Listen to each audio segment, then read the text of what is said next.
আমরা video upload করতে গেলে আমাদের অনেক সময় সমস্যা হয়ে যায়। আর যেটা হচ্ছে যে আমরা কখনো বুঝতে পারি না যে আমরা কোনভাবে ভিডিও আপলোড করব। আজকে আমি একটা বিষয় আপনাদের যেটাকে দেখাবো সেটা হচ্ছে অনেক গুরুত্বপূর্ণ একটি বিষয়। আর সেটি হচ্ছে ইয়েস বা নো যে একটা অপশন থাকে আমাদের, যেমন টাইটেলে আমরা দেখতে পারি যে আমি এডিট অপশনে যে দেখাচ্ছি আপনাদের। দেখুন এখানে দুটি অপশন দেখা যাচ্ছে। দুটি option, yes it's made for kids, হ্যাঁ, আর দ্বিতীয়ত হচ্ছে no it's not made for kids. হ্যাঁ, এই দুটো অপশন যদি আপনি সিলেক্ট করার ক্ষেত্রে অনেকে আমরা প্রবলেমে পড়ি, আর সেটা হচ্ছে যে আমরা কোনটা সিলেক্ট করবো এটা বুঝতে পারি না। এটা আপনাদের জন্য অনেক জরুরি একটি বিষয়। অনেক সময় ভিউ কমে আসে এই একটি কারণের জন্য আমরা সিলেক্ট করতে অনেক সময় ভুল হয়ে যায়। এই বিষয়টা অনেক সময় লক্ষ্য রাখবেন।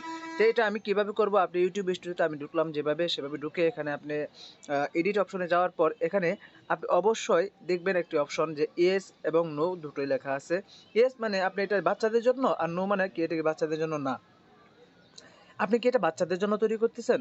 না, বড়দের জন্য।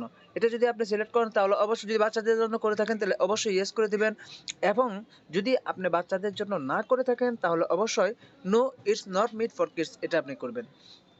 এই জিনিসটা অবশ্যই আপনাদেরকে বলে দিয়েছি বারবার, কারণ এই বিষয়টা আপনাদের বলে জানা রাখা ভালো ভিডিও আপলোডের সময়।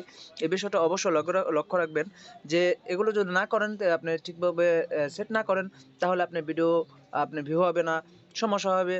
এগুলো সবসময় মনে রাখবেন। তো বন্ধুরা, আমি আপনাদের অল্প সময়ের মধ্যে বুঝিয়ে দিলাম ইয়েস ইটস মানে এই বিষয়গুলা, নো অ্যান্ড ইয়েস এই বিষয়গুলো বলে দিলাম। তো বন্ধুরা বুঝতে পারছেন কীভাবে করা হয়। তো বন্ধুরা ভালো থাকবেন, সুস্থ থাকবেন, আল্লাহ হাফেজ।